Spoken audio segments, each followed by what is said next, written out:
Driving ഇഷ്ടപ്പെടുന്ന എല്ലാവർക്കും വീഡിയോയിലേക്ക് സ്വാഗതം. ഇന്നത്തെ വ്ളോഗിൽ നമ്മൾ പറയാൻ പോകുന്നത് എന്താണെന്ന് വെച്ച് കഴിഞ്ഞാൽ, ഒരു വണ്ടി ഓടിക്കുന്ന സമയത്ത് വണ്ടിയുടെ ലെഫ്റ്റ് സൈഡ് എവിടെയെങ്കിലും തട്ടിപ്പോകുമോ എന്ന് പേടിയുള്ള ഒരുപാട് ആളുകളുണ്ട്. അത്തരം ആളുകൾക്ക് നല്ല തിരക്കിലൂടെ വണ്ടി ഡ്രൈവ് ചെയ്ത് പോകാൻ വേണ്ടിയിട്ട് കഴിയില്ല. അല്ലെങ്കിൽ എവിടെയെങ്കിലും നല്ല ട്രാഫിക്കൊക്കെ വരുന്ന സമയത്ത് ഭയങ്കര ടെൻഷൻ ഉണ്ടാവും. നമ്മൾക്ക് വണ്ടി ഓടിക്കാൻ ഒരു കോൺഫിഡൻസ് കിട്ടൂല. അപ്പോൾ എങ്ങനെ നമുക്ക് ആ ഒരു പ്രോബ്ലം മറികടക്കാം, ലെഫ്റ്റ് സൈഡ് തട്ടും എന്ന പേടി എങ്ങനെ ഒഴിവാക്കാം, അത് ഇന്നത്തെ വ്ളോഗിലൂടെ നിങ്ങൾക്ക് ക്ലിയർ ആവും. നിങ്ങൾ വീഡിയോ ക്ലിയർ ആയിട്ട് കണ്ട് മനസ്സിലാക്കുക. ഞാനിപ്പോൾ ഇതാ ഇവിടെ നിന്നും പതിയെ മൂവ് ചെയ്യുകയാണ്. ഇതാ ഇവിടെ നിർത്തി. ഇനി എനിക്ക് ഇവിടുന്ന് റൈറ്റിലേക്കാണ് പോകേണ്ടത്. ഞാനിതാ റൈറ്റ് ഇൻഡിക്കേറ്റർ കൊടുത്ത് ഇവിടെ പതിയെ വെയിറ്റ് ചെയ്യുന്നു. നിങ്ങൾ നോക്കാം, എനിക്ക് റൈറ്റിലേക്ക് കയറണം. നല്ല ട്രാഫിക് ഉണ്ട് ഇവിടെ. കൃത്യമായി മനസ്സിലാക്കിയിട്ട് മാത്രമേ നമുക്ക് ഡ്രൈവ് ചെയ്യാൻ വേണ്ടിയിട്ട് കഴിയുകയുള്ളൂ. മറ്റൊരു കാര്യം നിങ്ങളോട് സൂചിപ്പിക്കാനുള്ളത്, 1 മിനിറ്റിൽ താഴെയുള്ള ഷോർട്ട് ഡ്രൈവിംഗ് ടിപ്സ് കാണാൻ നിങ്ങൾക്ക് താല്പര്യമുണ്ടെങ്കിൽ സജീഷ് ഗോവിന്ദൻ എന്ന എൻ്റെ ഇൻസ്റ്റാഗ്രാം പേജ് നിങ്ങൾ ഫോളോ ചെയ്യുക. ഇൻസ്റ്റാഗ്രാമിൻ്റെ ലിങ്ക് ഞാൻ ഈ വീഡിയോയുടെ ഡിസ്ക്രിപ്ഷനിൽ കൊടുത്തിട്ടുണ്ട്. നോക്കുക, കണ്ടില്ലേ, 2 സൈഡ് നല്ല ട്രാഫിക് ഉണ്ട്. ഞാൻ ഇത് റൈറ്റ് ഇൻഡിക്കേറ്റർ കൊടുത്ത് ഇവിടെ വെയിറ്റ് ചെയ്യുന്നു. ഇവിടെയൊക്കെ സൈഡിലൊക്കെ വണ്ടികളുണ്ട്, കണ്ടില്ലേ, ഇവിടെയൊക്കെ വണ്ടിയുണ്ട്. ഞാനിതാ നല്ലൊരു ക്ലിയർ ആവുന്ന ഒരു സമയം നോക്കി പതിയെ റൈറ്റിലേക്ക് എടുക്കും. നോക്കാം, ഈ ഒരു ഓട്ടോ ഇവിടെ ഉള്ളതുകൊണ്ട് നമുക്ക് നോക്കി പതിയെ എടുക്കാം. കണ്ടില്ലേ, ഞാൻ ഇതാ പതിയെ വണ്ടി എടുക്കുന്നു. ഇവിടെ നിന്നൊന്നും തിരിക്കുന്നില്ല. ഇവിടെ എത്തുന്ന സമയത്ത് ഞാൻ എന്ത് ചെയ്യുന്നു, ഫുള്ളായിട്ട് റൈറ്റിലേക്ക് തിരിക്കുന്നു. റൈറ്റിലേക്ക് തിരിച്ചുകൊണ്ട് പതിയെ വണ്ടി എടുക്കുന്നു. നോക്കി നിങ്ങൾ, ഇതാ ഞാനിപ്പോൾ ഇങ്ങനെ തിരിഞ്ഞു വന്ന് ഈ ഒരു വഴിയിലേക്ക് കയറി. ഇവിടെയൊക്കെ ലെഫ്റ്റ് സൈഡ് ഞാൻ കൃത്യമായിട്ട് നോക്കുന്നുണ്ട്. നോക്കി മനസ്സിലാക്കിയിട്ടാണ് ടേൺ ചെയ്യുന്നത്. അപ്പോൾ അതെങ്ങനെ നോക്കണം എന്നതാണ് ഏറ്റവും ഇമ്പോർട്ടൻറ്റ്. അത് നിങ്ങൾ മനസ്സിലാക്കി കഴിഞ്ഞാൽ പിന്നീട് കാര്യങ്ങൾ വളരെ എളുപ്പമായിരിക്കും. അപ്പോൾ ഞാൻ മുന്നത്തെ ഒരു വീഡിയോയിൽ പറഞ്ഞു തന്നിരുന്നു, അതായത് ലെഫ്റ്റ് ടയർ എവിടെയാണെന്ന് എങ്ങനെ ജഡ്ജ് ചെയ്യണമെന്ന്. അത് നിങ്ങളെല്ലാവരും മനസ്സിലാക്കിയിട്ടുണ്ടാവും എന്ന് വിചാരിക്കുന്നത്. മനസ്സിലാക്കാത്തവർക്ക് വേണ്ടി ഞാൻ ഒന്നുകൂടെ പറയുകയാണ്. നമ്മുടെ വണ്ടിയുടെ ഡാഷ്ബോർഡിൻ്റെ സെൻറ്റർ നിങ്ങൾ നോക്കുക. ആ സെൻറ്ററിലാണ് ലെഫ്റ്റ് ടയർ എന്ന് നിങ്ങൾ കണക്കൂട്ടുക. അതായത് ഡാഷ്ബോർഡ് സെൻറ്ററിന് ഇവിടെയാണ് ടയർ എന്ന് നിങ്ങൾ മനസ്സിലാക്കുക.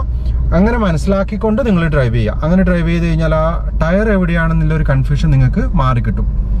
ഇനിയിപ്പോൾ പ്രശ്നം അതില്ല, ടയർ എവിടെയാണെന്ന് മനസ്സിലായി. പക്ഷേ എന്തെങ്കിലും ഒരു ഒബ്ജക്റ്റ് കണ്ടു കഴിഞ്ഞാൽ അതിനെ നമുക്ക് കൃത്യമായിട്ട് ഓവർടേക്ക് ചെയ്യാൻ വേണ്ടിയിട്ട് കഴിയുമോ, അല്ല സൈഡ് തട്ടിപ്പോകുമോ എന്നാണ് പലർക്കും സംശയം.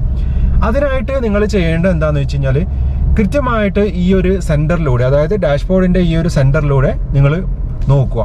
അങ്ങനെ നോക്കുന്ന സമയത്ത് ഒബ്ജക്റ്റ് എവിടെയാണോ കാണുന്നത് എന്ന് നിങ്ങൾ മനസ്സിലാക്കുക. അതായത് ഒബ്ജക്റ്റ് കാണുന്നത് ഡാഷ്ബോർഡിൻ്റെ സെൻറ്റർ ഭാഗത്തായിട്ടാണോ ഉള്ളത്, അല്ല സെൻറ്ററിൻ്റെ ലെഫ്റ്റ് ആണോ സെൻറ്ററിൻ്റെ റൈറ്റ് ആണോ എന്ന് നിങ്ങൾ ചെക്ക് ചെയ്യുക. അതാണ് ഏറ്റവും ഇമ്പോർട്ടൻ്റ് ആയിട്ട് നിങ്ങൾ മനസ്സിലാക്കേണ്ടത്. ഞാനിതൊരു ലെഫ്റ്റ് ഇൻഡിക്കേറ്റർ കൊടുത്ത് പതിയെ മൂവ് ചെയ്യാണ്. അതായത് നമ്മൾ കാണുന്ന ഒരു ഒബ്ജക്റ്റ്, അതായത് സൈഡിൽ കാണുന്ന ഒരു ബൈക്കോ അല്ലെങ്കിൽ ഒരു പോസ്റ്റോ എന്തെങ്കിലും ഡാഷ്ബോർഡിന്റെ സെന്റർ എന്ന് എവിടെയാണ് കാണുന്നത് നോക്കുക. ഞാനിപ്പോൾ ഒരു ലെഫ്റ്റ് ഇൻഡിക്കേറ്റർ കൊടുത്ത് ഇങ്ങനെ ലെഫ്റ്റ് സൈഡിലേക്ക് കയറി വരികയാണ്. അപ്പോൾ നിങ്ങൾ നോക്കിയേ, ഇപ്പോൾ ഈ ഒരു സെന്ററിലൂടെ നോക്കുന്ന സമയത്ത്, അതായത് ഡാഷ്ബോർഡിന്റെ സെന്ററിലൂടെ ഞാൻ നോക്കുന്ന സമയത്ത് ആളുകളെയൊക്കെ ഞാൻ കാണുന്നത് ഈ സെന്ററിന് ലെഫ്റ്റ് ആയിട്ടാണ്. നിങ്ങൾ നോക്കുക, ആളുകളെ ഞാൻ കാണുന്നത് സെന്ററിന് ലെഫ്റ്റ് ആയിട്ടാണ്. ഓക്കെ, ഇതാ സെൻറ്ററിന് ലെഫ്റ്റ് ആയിട്ടാണ് കാണുന്നത്. ആ ലെഫ്റ്റ് ആയിട്ട് കാണുന്നത് കൊണ്ട് തന്നെ എനിക്ക് വളരെ കൃത്യമായിട്ട് അവരെ തട്ടാതെ പോകാൻ വേണ്ടിയിട്ട് കഴിയും. ഇത് ഇവിടെ നിങ്ങൾ നോക്കുക, ഇവിടെ ഇതാ ഇങ്ങനെ മൂവ് ചെയ്ത് പോകുന്ന സമയത്ത് ഒരു വണ്ടി ഇവിടെ കണ്ടു, മുന്നിലൊരു വണ്ടി കണ്ടു. നോക്കി നിങ്ങൾ, ഈ വണ്ടി ആക്ച്വലി ഡാഷ്ബോർഡ് സെൻറ്റർ ഇവിടെയാണ്, സെൻറ്ററിന് ലെഫ്റ്റ് ആയിട്ടാണ് കാണുന്നത്. അത് ലെഫ്റ്റ് അല്ല എന്നുണ്ടെങ്കിൽ നിങ്ങൾ എന്ത് ചെയ്യണം, ലെഫ്റ്റ് ആക്കണം. എങ്ങനെ ലെഫ്റ്റ് ആക്കണം? സ്റ്റിയറിംഗ് പതിയെ റൈറ്റിലേക്ക് തിരിക്കുക. റൈറ്റിലേക്ക് തിരിക്കുമ്പോൾ ഇപ്പോൾ ഇതാ ഈ സെൻറ്ററിന് ലെഫ്റ്റ് ആയിട്ടാണ് കാണുന്നത്. അപ്പോൾ എനിക്ക് കൂളായിട്ട് മുന്നോട്ടേക്ക് എടുത്തിട്ട് പോകാൻ ലെഫ്റ്റ് സൈഡ് തട്ടിപ്പോവുകയില്ല. അപ്പോൾ ഇങ്ങനെ നിങ്ങൾ ഓരോ പ്രാവശ്യവും മനസ്സിലാക്കണം. എവിടെയൊക്കെ നിങ്ങൾ ഇങ്ങനെ ഡ്രൈവ് ചെയ്ത് പോകുമ്പോഴും നിങ്ങളുടെ വണ്ടിയുടെ ലെഫ്റ്റ് സൈഡ് മുട്ടിപ്പോകുമോ എന്ന് നിങ്ങൾക്ക് സംശയം ഉണ്ടെങ്കിൽ ഇങ്ങനെ നോക്കണം. ഇപ്പോൾ നിങ്ങൾ നോക്കുക, ആൾക്കാർ ഇങ്ങനെ നടന്നു പോകുന്നുണ്ട്. ഇവർ വണ്ടിയുടെ ഡാഷ്ബോർഡ് സെൻറ്ററിൻ്റെ ലെഫ്റ്റ് ആയിട്ടാണ് പോകുന്നത്. അതുകൊണ്ട് എനിക്ക് വളരെ കൂളായിട്ട് ഇവിടുന്ന് എടുത്തിട്ട് പോകാം. കണ്ടില്ലേ, ഞാൻ ഇത് വളരെ കൂളായിട്ട് എടുത്തിട്ട് പോയി. നോക്കി നിങ്ങൾ, ഇതേപോലെ എനിക്ക് എടുത്തിട്ട് പോകാൻ വേണ്ടിയിട്ട് കഴിയും.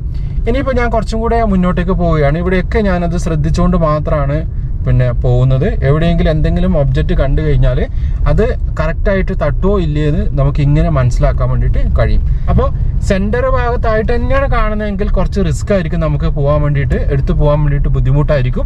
അപ്പോൾ സെൻറ്ററിൽ നിന്ന് കുറച്ച് ലെഫ്റ്റ് സൈഡിലേക്ക് ആക്കി കഴിഞ്ഞാൽ വളരെ വളരെ എളുപ്പമായിരിക്കും. അപ്പോൾ ഡാഷ്ബോർഡിൻ്റെ സെൻറ്ററിൽ നിങ്ങൾക്ക് വേണമെന്നുണ്ടെങ്കിൽ എന്തെങ്കിലും ഒരു മാർക്കിംഗ് കൊടുക്കാം, അല്ലെങ്കിൽ എന്തെങ്കിലും സാധനം നിങ്ങൾക്ക് ഫിറ്റ് ചെയ്യാം. അങ്ങനെ ഫിറ്റ് ചെയ്ത് കഴിഞ്ഞാൽ സംഭവം വളരെ എളുപ്പമായിരിക്കും.